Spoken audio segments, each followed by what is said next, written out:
ઓમ શ્રી સાંઈનાથાય નમઃ. મહારાષ્ટ્ર મહાભાગ્યશાળી છે. ઉત્તરોત્તર આ ભૂમિમાં કોઈ પણ મહાપુરુષ જન્મ ધારણ કરીને જળજીવોનો ઉદ્ધાર કરતા હોય છે. આશરે એકાદ સૈકા પૂર્વે અહમદનગર જિલ્લાની ધાર્મિક પરિસ્થિતિ અતિ વિકટ બની હતી. મહારાષ્ટ્રના અન્ય કોઈ જિલ્લા કરતાં નગર જિલ્લા દુષ્કાળની પરિસ્થિતિનો લાભ લઈને ત્યાંના ગરીબ લોકોને ખ્રિસ્તી ધર્મની દીક્ષા આપવાનું કાર્ય ચાલુ હતું. એવામાં જ 15-16 વર્ષની વયના સાંઈ બાબા શિરડીમાં પધાર્યા. તેઓ શ્રીની અદ્ભુત લીલા તથા ઉપદેશાદિકનો સંગ્રહ આ ગ્રંથમાં સ્વર્ગવાસી ગોવિંદરાવ ઉર્ફે અણ્ણા સાહેબ રઘુનાથ દાભોલકરે જાતે કરેલો છે. તેમણે આ ગ્રંથ રચીને શ્રી સાંઈ ભક્તો ઉપર અનંત ઉપકાર કર્યા છે. આ ગ્રંથ મુમુક્ષુ ભક્તો માટે એક પ્રકારનો મધુર નિત્ય પરમાર્થ સાધક મેવો જ છે. અણ્ણા સાહેબની સદિચ્છાને માન આપી મુમુક્ષુ ભક્તોએ શ્રદ્ધાથી આ મધુર મેવાનું આકંઠ પાન કરવું તેમજ ઇતર ભક્તોને પણ તેનું પાન કરાવવું. સંત શ્રી જ્ઞાનેશ્વર મહારાજ લખે છે તે મુજબ મુમુક્ષુ ભક્તોના આ જ્ઞાન યજ્ઞ વડે શ્રી સાંઈ પરમાત્મા સદા સંતુષ્ટ થશે અને શરીર છૂટ્યા પછી ષડગુણ ઐશ્વર્યવાન શ્રી સાંઈ પ્રભુની સાથે તેઓ એકત્વ સાધશે એ નિઃસંશય છે. આ ગ્રંથનું ધ્વનિ મુદ્રણ ખાસ કરીને વડીલો માટે, જે ઉંમરના હિસાબે વાંચી નથી શકતા અથવા જે જોઈ નથી શકતા એમની માટે આ એક નાનો પ્રયાસ છે. અમે બાબાના ચરણોમાં સાદર વિનંતી કરીએ છીએ કે જે કોઈ પણ આ સચ્ચરિત્ર ગ્રંથનું શ્રવણ કરે એના જીવનમાં સુખ, શાંતિ અને ભરપૂર સંતોષ આવે. એટલે આપ સૌથી અમારી વિનંતી છે કે જ્યારે પણ આપ આનું શ્રવણ કરો તો પૂર્ણ શ્રદ્ધા અને વિશ્વાસની સાથે બાબાના ચરણમાં એકાગ્ર ચિત્ત ધ્યાન રાખી સાંભળજો. આવો હવે આપણે સચ્ચરિત્ર ગ્રંથના અધ્યાયોનું શ્રવણ પ્રારંભ કરીએ. ઓમ શ્રી સાંઈનાથાર્પણમસ્તુ. શુભમ ભવતુ.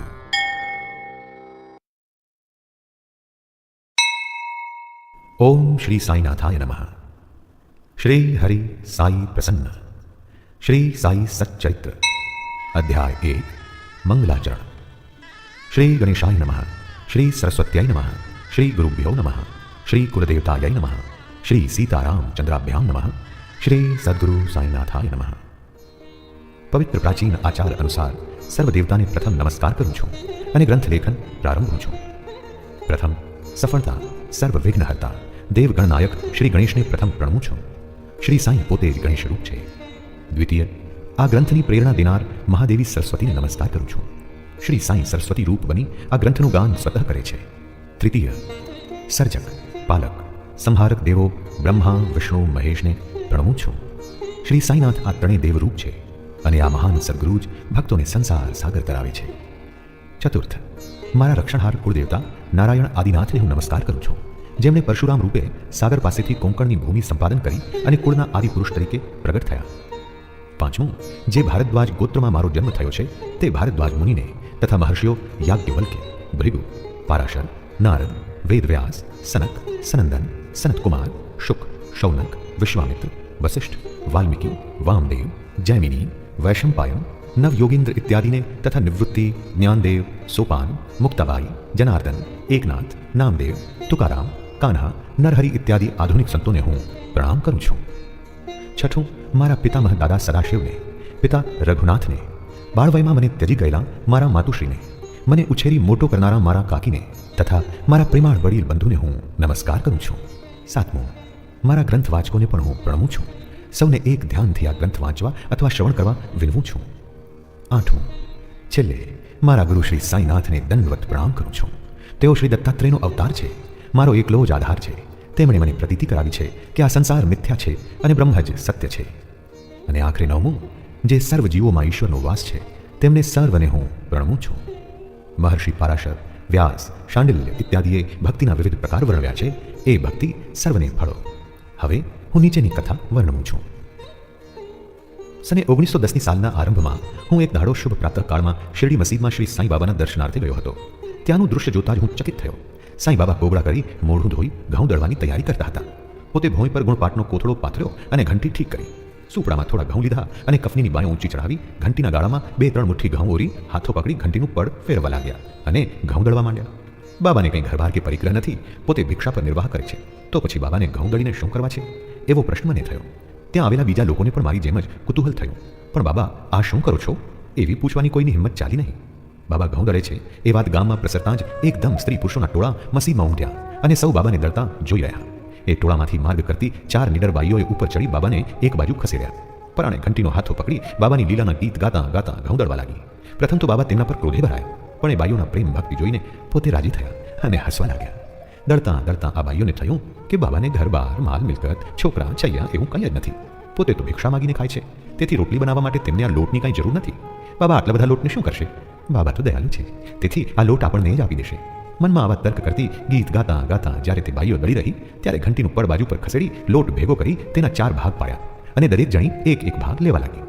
બાબા ત્યાં સુધી તો મૂંગા બેઠા હતા, પણ તેમને લોટ લેતી જોઈ પોતે ક્રોધે ભરાયા અને ગાળો દેતા કહેવા લાગ્યા, અલી બાઈઓ, તમે તો કંઈ ગાંડી બની છો? આ કોના બાપનું માલ લૂંટવા બેઠી છો? આ ઘઉં કંઈ હું તમારે ઘેરથી ઉછીના નથી લાવ્યો કે તમે ટાઢે પેટે આ લોટ લઈ જવા તૈયાર થઈ છો? પણ હવે આટલું કરો, આ લોટ ગામની બહાર લઈ જઈ ભોંય પર વેરી આવો. આ સાંભળી પેલી બાઈઓ ભૂંઠી પડી અને એકબીજાના કાનમાં ગણગણવા લાગી. ત્યાંથી ઉઠી ગામને પાદર જઈ બાબાની આજ્ઞા મુજબ લોટ વેરી આવી, એટલે કીડિયારું પૂરી આવી. આ સર્વ જોઈને મેં શેરડીના લોકોને પ્રશ્ન કર્યો, બાબાએ આ શું કર્યું? તેમણે ઉત્તર દીધો, હાલમાં ગામમાં કોલેરાના રોગનો ઉપદ્રવ છે. એ ઉપદ્રવના નિવારણની બાબાની આ કરામાત છે. પોતે કંઈ આ ઘઉં દળ્યા નથી, પણ તેમણે કોલેરાના ઉપદ્રવને આજે દળી નાખીને ગામ બહાર કાઢ્યો છે અને તે જ દિવસથી ગામમાં કોલેરાનો ઉપદ્રવ શમી ગયો અને લોકો સુખી થયા. આ સર્વ જોઈને હું રાજી થયો, પણ એ જ પળે મને કુતૂહલ થયું. મારા મનમાં પ્રશ્ન ઉઠ્યો, આ ઘઉંનો લોટ તથા કોલેરા અને એ બે વચ્ચે સ્થૂળ સંબંધ શું? એ બે વચ્ચે મેળ કયો? આ મેળ બેસાડવો કેમ? તેનો કોઈ ખુલાસો મને હાથ લાગ્યો નહીં, પણ આ બાબતની નોંધ લઈ મારે મારા અંતરમાં બાબાની મધુર લીલાનું ગાન કરવું એવું મારા મનમાં નક્કી કર્યું. આ લીલાના આવા પ્રકારના ખ્યાલમાં જ મારું હૃદય હર્ષથી ગદગદિત થયું અને બાબાનું આ સચ્ચરિત્ર લખવાની પ્રેરણા થઈ. આપ સૌ જાણો છો તેમ કેવળ બાબાની શુભાશીષ તથા કૃપા વડે જ આ ગ્રંથ સફળતાથી પૂરો થઈ શક્યો છે. આવો હવે આપણે દળવાનું તાત્વિક મહાત્મ્ય સમજીએ.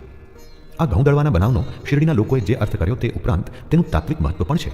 શ્રી સાંઈ બાબા શિરડીમાં આશરે 60 વર્ષ રહ્યા. એ દીર્ઘકાળ દરમિયાન તેમણે દળવાનું આ કામ લગભગ નિત્ય કર્યું હતું.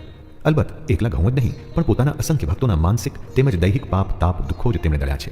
આ ઘંટીના પડ કર્મ તથા ભક્તિરૂપી હતા. આ ઘંટીનું નીચેનું પડ કર્મ, ઉપરનું પડ ભક્તિ હતું. વળી જે હાથા વડે બાબા આ ઘંટી ફેરવતા હતા તે જ્ઞાનરૂપી હાથો હતો. આપણી સર્વ કામના, ઈચ્છા, પાપ તથા સત્વ રજ તમ 3 ગુણો તથા આપણામાં રહેલો સૂક્ષ્મ છતાં તજવો દુર્ઘટ એવો અહંકાર એ સર્વને પ્રથમ દળી કાઢ્યા વિના જ્ઞાન અર્થાત સાક્ષાત્કાર થવો દુર્લભ છે એ વાતની બાબાને પૂર્ણ ખાતરી હતી. આ વાત પરથી આવી જ કબીરની એક વાત યાદ આવે છે. એકવાર ઘંટી પર બેસી અનાજ દળતી સ્ત્રીને જોઈને કબીરે પોતાના ગુરુ નિપટ નિરંજનને કહેલું, બાબા, મને તો રડવું આવે છે, કેમ કે આ ઘંટીમાં દળાતા દાણાની માફક સંસાર ચક્રમાં પીસાવાના કષ્ટની સ્મૃતિ મને તાજી થાય છે. એ વેળા ગુરુ નિપટ નિરંજને તેને ઉત્તર આપ્યો હતો કે, બેટા, ડરીશમાં, આ ઘંટીના જ્ઞાનરૂપી હાથાને મેં પકડ્યો છે તેમ તું પણ મજબૂત પકડી રાખજે. મનને ત્યાંથી બહાર ભટકવા જવા દઈશમાં. મનને અંતરમાં વાળજે, તો તું જરૂર બચી જઈશ. સ્વસ્તિ શ્રી સંત સજ્જન પ્રેરિતે ભક્ત હેમાડ પંત વિરચિતે શ્રી સાઈ સમર્થ સચ્ચરિત્રે મંગલાચરણમ નામ પ્રથમોધ્યાય સંપૂર્ણ. શ્રી સદ્ગુરુ સાઈનાથાર્પણમસ્તુ. શુભં ભવતુ.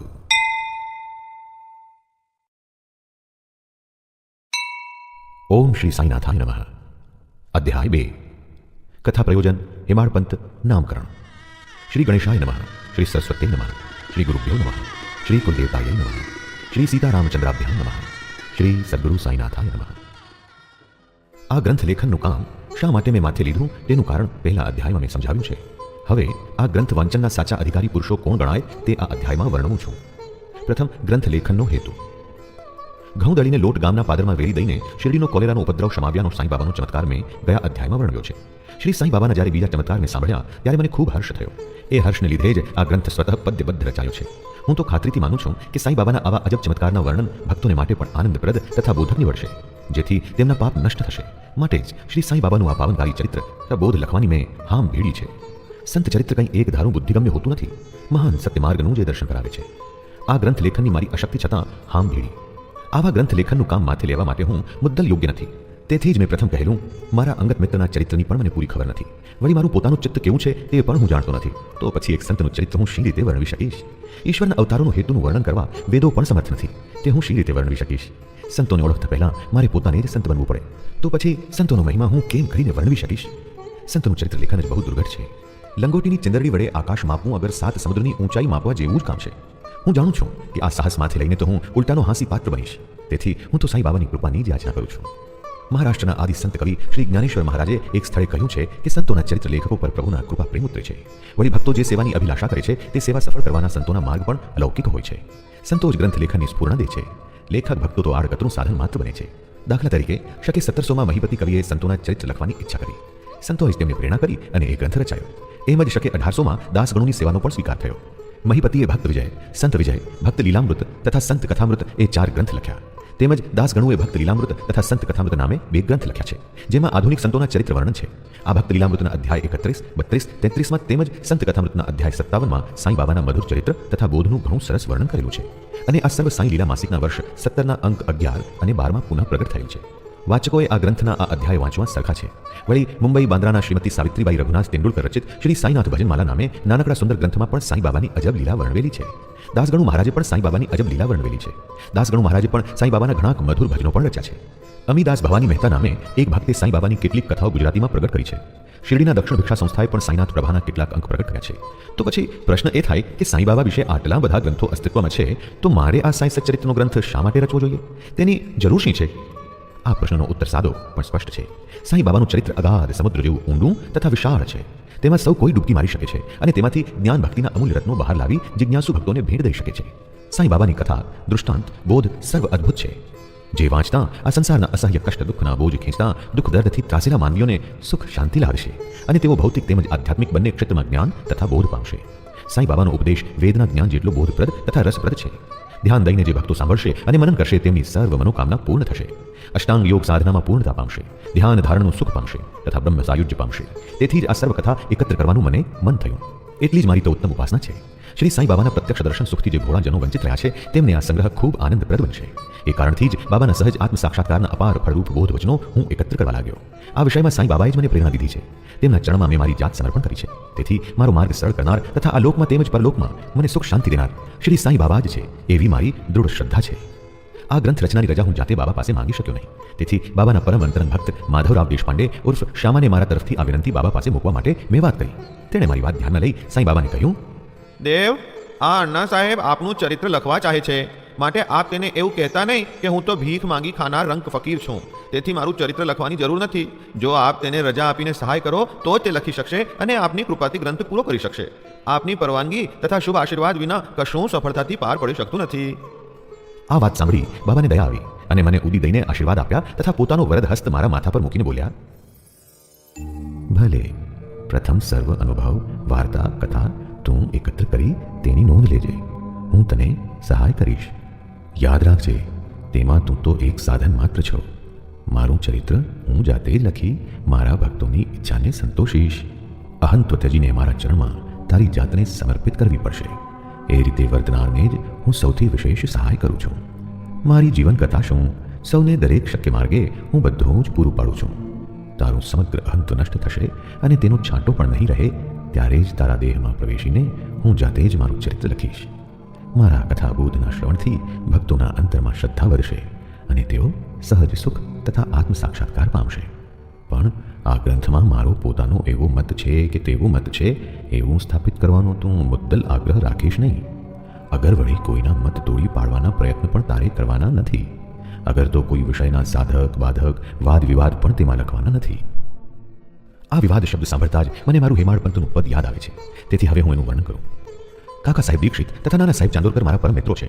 તેમણે જ મને બાબાના દર્શન કરવા શિરડી જવાનો આગ્રહ કરેલો અને ત્યાં જવા મેં કબૂલ પણ કર્યું હતું. પરંતુ મારું શિરડી જવાનું મુલતવી જ રહેતું ગયું. લોનાવાલામાં મારા એક મિત્રનો પુત્ર માંદો પડ્યો. તેના આરોગ્ય સારું એ મિત્રે સર્વ ભૌતિક દૈવિક ઉપાય કરી જોયા, પણ તેનો તાવ હટતો જ નહોતો. છેવટે તેણે પોતાના ગુરુને પુત્રની પથારી પાસે બેસાડ્યા. છતાં એ ઉપાય પણ નિષ્ફળ ગયો. એ સાંભળી મને થયું કે જે ગુરુ આ પુત્રને બચાવી ન શકે તે ગુરુ કામના શું? આપણે માટે જો ગુરુ કંઈ જ કરી શકતા ન હોય તો મારે શિરડી શા માટે જવું? આવા વિચાર વમણમાં મેં શિરડી યાત્રા મુલતવી રાખી હતી. પણ બનવાકાળ વસ્તુ બને જ છે. અને આ કિસ્સામાં થયું એવું કે એક દાડો પ્રાંત ઓફિસર નાના સાહેબ ચાંદોરકર વસઈ જતા હતા. તેથી થાણાથી દાદર આવીને ઉતર્યા અને વસઈની ગાડીની રાહ જોતા બેઠા હતા. એવામાં બાંદ્રા લોકલ આવી, તેથી તેમાં બેસી તે બાંદ્રા મારે ત્યાં આવ્યા તથા શિરડીની યાત્રા મુલતવી રાખવા માટે મારો ઉઘડો લીધો. નાના સાહેબની દલીલથી મને આનંદ થયો અને તે જ રાત્રે શિરડી જવાનું મેં નક્કી કર્યું. મારો સામાન બાંધી શિરડી જવા નીકળ્યો અને દાદરની ટિકિટ લીધી. મનમાડની ગાડી પકડવાનો મારો ઈરાદો હતો. બાંદ્રાથી ગાડી ઉપડવાની તૈયારી થઈ ત્યાં ઉતાવળે મારા ડબ્બામાં એક મુસ્લિમ ફકીર આવ્યો અને મારો સર સામાન જોઈ હું ક્યાં જાઉં છું એમ પ્રશ્ન કર્યો. મેં મારો સંકલ્પ જણાવ્યો ત્યારે તેણે મને સીધા બોરીબંદર જવાની સલાહ આપી, કેમ કે મનમાડ મેલ દાદર ઊભી રહેતી જ નથી. આમ આ અજબ ચમત્કાર જો ન થયો હોત તો હું ધાર્યા મુજબ બીજે દાડે શિરડી પહોંચી શકત નહીં અને મનમાં શંકા કુશંકાના અનેક વાદળ ઊભા થાત. પણ એ વસ્તુ બનનાર નહોતી. વિધિની સાનુકૂળતાથી હું બીજે દાડે સવારે 10 વાગે શિરડી પહોંચ્યો. શ્રી ભાઉ સાહેબ કાકા દીક્ષિત ત્યાં મારી રાહ જોતા હતા. આ બન્યું સને 1910માં. એ વેળા શિરડીમાં યાત્રાળુને ઉતરવાનું એક જ સ્થળ સાઠેનો વાડો હતો. ટાંગામાંથી ઉતરતા જ મને દર્શનની ભારે ઉત્કંઠા હતી. એ જ વખતે મહાન ભક્ત તાત્યા સાહેબ નુલકર મસ્જિદમાંથી પાછા વળતા મને સામા મળ્યા. તેમણે મને કહ્યું, સાંઈ બાબા વાડાના ખૂણા પાસે જ છે, ત્યાં જઈ પ્રથમ દર્શન કરો અને પછી સ્નાન કરીને નિરાંતે દર્શન જજો. એ સાંભળીને દોડીને મેં બાબાને સાષ્ટાંગ પ્રણામ કર્યા. એ વેળા મારા હૈયામાં હર્ષ સમાતો નહોતો. નાના સાહેબ ચાંદોરકરે બાબા વિશે મને ઘણું કહ્યું હતું, પણ દર્શન કરતાં તો મને એથી પણ વિશેષ પ્રતીત થયું. મારા મન બુદ્ધિને ખૂબ સંતોષ થયો. ભૂખ તરસ સર્વ હું વિસરી ગયો. મેં સાંઈ બાબાની ચરણ રજ લીધી. એ જ ક્ષણે મને નવું જીવન મળ્યું હોય તેમ લાગ્યું. આ દર્શન માટે જેમણે મને આગ્રહ કરી સહાય કરી એ પંથે વાળ્યો છે તે સર્વનો હું પરમ ઉપકૃત છું. તેમને હું મારા પરમ સ્નેહી ગણું છું. તેમનું ઋણ ફેરવા હું અસમર્થ છું. એ સર્વ સ્નેહીઓનું સ્મરણ કરી હું તેમને માનસિક સાષ્ટાંગ પ્રણામ કરું છું. મને પ્રતીત થયું છે કે શ્રી સાંઈ બાબાના દર્શનની ખાસિયત જ એવી છે કે તેમનું દર્શન થતાં જ આપણા સર્વ વિચારો પરિવર્તન પામે છે. પૂર્વ કર્મનું બળ મોડું પડી જાય છે તથા સંસારી વસ્તુઓ પર વૈરાગ્ય જાગે છે. પૂર્વજન્મના ભારે પુણ્ય સંચય વડે જ બાબાના દર્શન શક્ય બને છે. બાબાના દર્શન કરતાં જ સમગ્ર જગત સાંઈ બાબા રૂપ આપણને ભાસે છે. ગરમા ગરમ ચર્ચા. હું શિરડી આવ્યો તે જ દાડે ગુરુની આવશ્યકતા વિશે બાળા સાહેબ જોડે મારો સંવાદ થયો. મારું કહેવું એવું હતું કે આપણી સ્વતંત્રતા છોડીને શા વાસ્તે બીજાની તાબેદારી સ્વીકારવી? આપણો ધર્મ આપણે બરાબર બજાવતા હોઈએ તો પછી ગુરુની આવશ્યકતા શું છે? હરેકે જાતે જ પ્રયત્ન કરી ઊંચે ચડવું જોઈએ. જે માણસ આળસુ બની પડી રહે અને કંઈ જ ન કરે તેને ગુરુ શું કરવાના હતા? આમ મેં સ્વતંત્ર રહેવાની દલીલો કરવા માંડી. સામે પક્ષે શ્રી ભાટેએ ભવિતવ્યતાની દલીલ કરીને કહ્યું, જે કાંઈ બનવા કાળ હોય છે તે બને જ છે. મહાન પુરુષો પણ હારી ગયા છે. માનવી એક રસ્તે પ્રયત્ન કરે છે પણ ઈશ્વર બીજે જ માર્ગે તેનું છેવટ લાવે છે. તમારી આ સર્વ હોશિયારી એક બાજુ પર મૂકી છાંડો. તમારું અહંત્વ કે અભિમાન કોઈ કામના નથી. અમારો આ સાધક બાધક દલીલો સાથેનો સંવાદ આશરે 1 કલાક ચાલ્યો, પણ સામાન્ય રીતે બને છે તેમ અમે કોઈ નિર્ણય પર આવી શક્યા નહીં. છેવટે થાકીને કંટાળી આ વિવાદ બંધ કર્યો. પણ આના પરિણામે મારા ચિત્તની શાંતિનો ખોઈ બેઠો. મને લાગ્યું કે પ્રબળ દેહાભિમાન વિના એવો વિવાદ સંભવે જ નહીં. અર્થાત આત્માભિમાનને લીધે જ આવા વિવાદ ઊભા થાય છે. એ પછી જ્યારે બધા જોડે અમે મસ્જિદમાં ગયા ત્યારે કાકા સાહેબ દીક્ષિતને બાબાએ પ્રશ્ન કર્યો, સાથેના વાડામાં શું ચાલતું હતું? શાનો સંવાદ થતો હતો? આ વચનો સાંભળી હું આશ્ચર્ય પામ્યો. જે સાથેના વાડામાં હું ઉતર્યો હતો અને આ સંવાદ થયેલો તે વાડો તો મસ્જિદથી ઘણે દૂર છે. શ્રી સાંઈ બાબા સર્વજ્ઞ અંતર્યામી હોય તો જ આ મારા સંવાદની તેમને બધી ખબર પડે, નહીં તો આમ કેમ બને? સૂચક ભાવિ પદ. શ્રી સાંઈ બાબાએ મને હેમાળ પંથ કેમ કહ્યો તે વિશે હું તર્ક કરવા લાગ્યો. હેમાળ પંથ તો હેમાદ્રી પંથ શબ્દનું અપભ્રંશ છે. યાદવ વંશના દેવગીરીના રાજા મહાદેવ તથા રામદેવના આ હેમાદ્રી પંથ પ્રસિદ્ધ પ્રધાન હતા. એ બહુ ઉમદા સ્વભાવના વિદ્વાન પુરુષ હતા. ચતુર્વર્ગ ચિંતામણી તથા રાજ પ્રશસ્તિ જેવા ગ્રંથના તે લેખક હતા. હિસાબી ગણિતની નવી જ પદ્ધતિ તેમણે શોધ કરી હતી અને પ્રસિદ્ધ મોડી લિપિના પણ એ જ શોધક છે. હું કહીએ મહાપુરુષ જેવો નથી, ઉલટો હું તો મંદ બુદ્ધિ સામાન્ય માનવી છું. તેથી એ પદ અર્પીને બાબાએ મને એ નામે કેમ બોલાવ્યો તેની મને કાંઈ સમજ પડી નહીં. પણ મારું અભિમાન નષ્ટ કરવા માટે અને મને શાંત નમ્ર બનાવવાના હેતુથી કટાક્ષ રૂપે બાબાએ મારા પર આ એક તીર છોડ્યું હોય એમ મને લાગ્યું. વળી મને એમ પણ થયું કે પેલા સંવાદમાં મારી હોશિયારી બદલ મારી પ્રશંસાર્થે પણ કદાચ મને એવું કહ્યું હશે. ગુરુની આવશ્યકતા વિશે. આ વિષયમાં બાબાએ જે કહેલું તેની કોઈ નોંધ હેમાળ પંથે લખેલી મળતી નથી, પણ એક નોંધ કાકા દીક્ષિતે પ્રસિદ્ધ કરી છે. હેમાળ પંથે સાંઈ બાબાના દર્શન કર્યા. તેને વળતે દાડે કાકા સાહેબે બાબા પાસે જઈ પોતે શિરડીથી વિદાય થવા રજા માંગી. બાબાએ હા પાડી. ત્યારે કોઈએ પ્રશ્ન કર્યો, બાબા ક્યાં જવું? બાબાએ ઉત્તર દીધો, હું છે. ત્યારે પેલા માણસે પૂછ્યું, ત્યાં જવાના તો ઘણા માર્ગ છે, એક માર્ગ તો અહીં શિરડીથી જ સીધો જાય છે. ત્યારે બાબા બોલ્યા, એ રસ્તો બહુ કઠણ છે, માર્ગમાં વગડામાં વાઘ વરુ છે. ત્યારે કાકા સાહેબે પૂછ્યું, પણ બાબા અમારા જોડે અમે ભૂમિઓ લઈ જઈએ તો કેમ? ત્યારે બાબા બોલ્યા, તો કોઈ મુશ્કેલી નથી. ભૂમિઓ તમને સીધો જ ધાર્ય સ્થળે લઈ જશે. માર્ગના ખાડા ટેકરા કે વાઘ વરુનો ભય રહેવા નહીં પામે. પણ જો ભૂમિઓ નહીં હોય તો વગડામાં ભૂલા પડી અટવાઈ જશો અને ખાડામાં પડશો. એ સમયે દાભોલકર ત્યાં હાજર હતા. ગુરુની શી આવશ્યકતા છે એ પ્રશ્નનો જ આ સચોટ ઉત્તર છે એમ તેમને લાગ્યું. તે દિવસથી તેમણે ગાંઠ વાળી કે માનવી ધાર્મિક આધ્યાત્મિક વિષયમાં સ્વતંત્ર છે કે બંધનમાં છે એવા પ્રશ્નની ફરી ચર્ચામાં કદી ઉતરવું નહીં. ઉલટું ગુરુ ઉપદેશના ફળ રૂપે જ સાચો પરમાર્થ શક્ય છે એવું તે સમજતા થયા. અરે રામ તથા કૃષ્ણ જેવા અવતારી પુરુષોને પણ ગુરુ વશિષ્ઠ તથા ગુરુ સંદીપની પાસેથી આત્મ સાક્ષાત્કાર અર્થે જ્ઞાન ભક્તિ સંપાદન કરવી પડી હતી. આધ્યાત્મિક પ્રગતિ અર્થે માત્ર શ્રદ્ધા તથા સબૂરી એ બે જ આવશ્યક ગુણો છે. સ્વસ્તિ શ્રી સંત સજ્જન પ્રેરિતે ભક્ત હેમાળ પંથ વિરચિતે શ્રી સાંઈ સમર્થ ચરિત્રે કથા પ્રયોજન તથા હેમાળ પંથ નામકરણ નામ બીજો અધ્યાય સંપૂર્ણ. શ્રી સદ્ગુરુ સાઈનાથાર્પણસ્તુ. શુભમ ભવતુ. ઓમ શ્રી સાઈનાથાય નમઃ.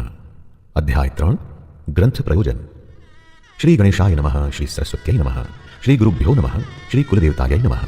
શ્રી સીતારામચંદ્રાભ્યામ નમઃ. શ્રી સદ્ગુરુ સાઈનાથાય નમઃ.